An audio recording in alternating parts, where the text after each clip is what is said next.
अस्सलाम वालेकुम। मैं सिद्दीक मिठू अरबाब हाला। मौजू कहाणीअ जो नालो डप ऐं नुञ। डप जानी माली नुक़सान घाटो थियणु, ख़ौफ़, भउ, शराब, डप ख़ौफ़। नुञ जानी माली फ़ाइदो नफ़ो थियणु, ढ भलाई उमेद, जुञ सिराब। पाठ नंबर 67। बनी इसराइल में कहट पियो ऐं बुख खां मरण लॻा, ईअं ॾियो। तॾहिं उन्हनि सम्झो त हीउ कहर हज़रत इलियास अलैहिस्सलाम जिन जे बददुआ जे सबब जे करे आहे थियो। ए माण्हू हज़रत इलियास जिन वटि आया ऐं चयो, असीं माण्हू तव्हांजा फर्मा बरदार आहियूं, तव्हां जेको हुकुम ॾींदा उहो असीं बजा लायूं। इहो मालूम करे हज़रत इलियास अलैहिस्सलाम जबल तां लथो। उन सां गॾु संदसि शागिर्द हज़रत यस उन सां गॾु हुयो। बादशाह वटि आया। बादशाह चयो, हाणे दुआ करियो त ख़ुदा पाणी मींहुं वसे, ईअं ॾियो। हज़रत इलियास अलैहिस्सलाम राति थी हज़रत इलियास अलैहिस्सलाम बि दुआ कई ऐं हज़रत यसू अलैहिस्सलाम जिन खे चयो, आसमान ते चइनी तरफ़नि खां ॾिसो। हज़रत यसू अलैहिस्सलाम जिन चयो, कुझु ककर ॾिसां पियो, मथे बुलंद पिया थियनि, ईअं ॾियो। हज़रत इलियास अलैहिस्सलाम जिन फरमायो, बिशारत आहे, मींहुं अचे पियो। माण्हुनि खे चयो त ग़रक़ थियण खां पंहिंजो अमवाल जी हिफ़ाज़त करियो। मींहुं पियो, शादाबी थी वई, कहट दूर थियो। हज़रत इलियास अलैहिस्सलाम हिकु मुदत ताईं उन्हनि में रहियो। उन्हनि माण्हुनि बि नेकी ऐं शाइस्तगीअ सां गुज़ारियो। वरी सचकशी ऐं फ़साद जे तरफ़ वापसि मोटिया, ईअं ॾियो।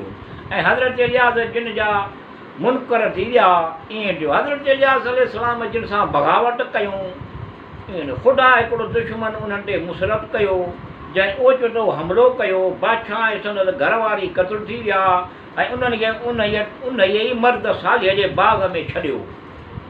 हज़रत इलियास अलैहिस्सलाम जिन हज़रत यसू जिन खे वसी मुक़ररु कयो। हज़रत इलियास अलैहिस्सलाम जिन ते ख़ुदा जी इनायत थी, ईअं ॾियो। उन निगाह ख़लक़ खां पोशीदा करे आसमान ते खयो। हज़रत इलियास संदसि अब्बा हज़रत यसू जिन जे तरफ़ उछली, ईअं ॾियो। हज़रत यसू जिन खे ख़ुदा पैगंबर करार ॾिनूं, उन ते वही नाज़िल फरमाई।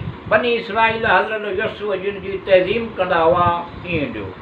हज़रत यसू जिन जे इख़लाक़ हुस्ना खां हिदायत हासिलु कंदा हुआ, ईअं ॾियो।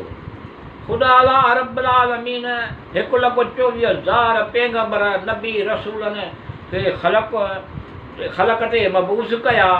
उन्हनि में 313 रसूल हुया ऐं उन्हनि में ज़ूकिफ़िल बि हुयो।